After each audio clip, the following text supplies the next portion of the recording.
হযরত আবু বকর সিদ্দিক, ওমরে ফারুক নবীজির সামনে একবার জীবনে আওয়াজ একটু ভারী করে লাইছে, উঁচা একটা কথার তর্ক করতে গিয়ে জোরে কথা কয়ে ফেলছে। আল্লাহ তাআলা আস্তা সূরা নাজিল করে বলছে, সাবধান। কিতা ঘটনা কিতা? কার সামনে কথা বড় করলা? এই কার সামনে কথা বড় করলা?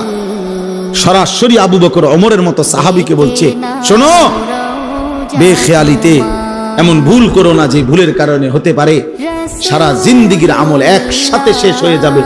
আন তাহবাতা আমালুকুম ওয়া আনতুম লা তাশউরুন, অথচ টেরও পাইবে না। সেই পর শেষ পর্যন্ত হযরত আবু বকর সিদ্দিক রাদিয়াল্লাহু তাআলা কিছুদিন এত আস্তে কথা বলতেন যে নবীজি আবার ডাককে আনতে হইতো, আবার কও কিতা কইছো বুঝি না। আর ওমর অজরে কাঁদতেছিলেন, ওমর শুধু কাঁদতেই ছিলেন, কথাই বলা বন্ধ করে দিয়েছেন। আল্লাহ নবী জিজ্ঞাসা করলেন, ওমর কথা বলো না কেন? বলতেছি, ইয়া রাসূলুল্লাহ, আমার আওয়াজ কোনোভাবেই ছোট করতে আমি পারি না, আমার আওয়াজটাই বড় হয়ে যায়।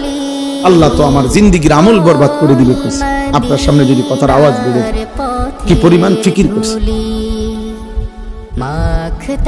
দোস্ত, সাহাবায়ে কেরাম এমনিতে হইছে। আখিরাত এত মামুলি মনে করে ফেলছেন আপনারা। আখিরাত মামুলি। কথা ছিল এই, একজন মুসলমানের নামাজ আরো সুন্দর কিভাবে করে সেটা করা, ওযু আরো নিখুঁত কিভাবে হয়, ঈমান আমল আরো মজবুত কিভাবে হয়, এইটা শেখানোর কথা।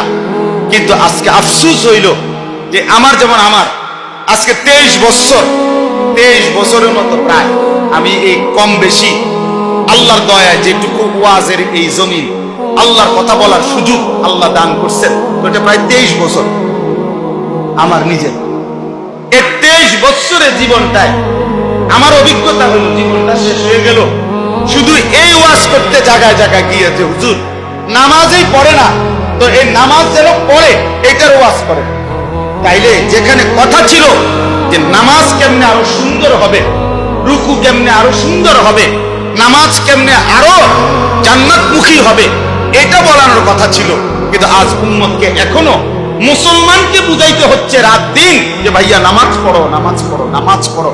এর চাইতে বড় আফসোস আর কি হইতে পারে? আজকে দোকানদারকে বলা হচ্ছে দোকান খোলো, দোকান খোলো, দোকান খোলো। চাকরিজীবীকে বলতে হচ্ছে অফিস করো, অফিস করো, অফিস করো।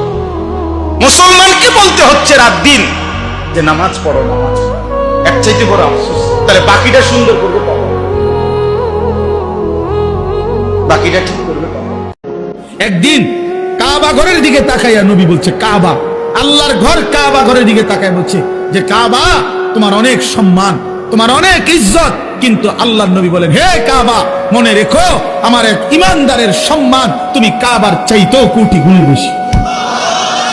খোদার কসম, হাদিস নবীজি বলছে কাবা তোমার চাইতে দামি, আমার ইমানদারের ইজ্জত, আমার ইমানদারের সম্মান কাবার চাইতে দামি।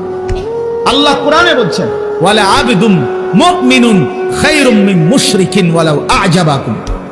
আল্লাহ বলছে মুশরিক, বেঈমান, কাফের যত বড়ই মনে হোক, 10টা পৃথিবীর মালিক হোক, একেবারে 7 সমুদ্র 13 নদীর মালিক হোক, পৃথিবীর সব সম্পত্তির মালিকও যদি হয়, মুশরিক, কাফের, বেঈমান, খোদার কসম আল্লাহ কোরআনে বলে তার চাই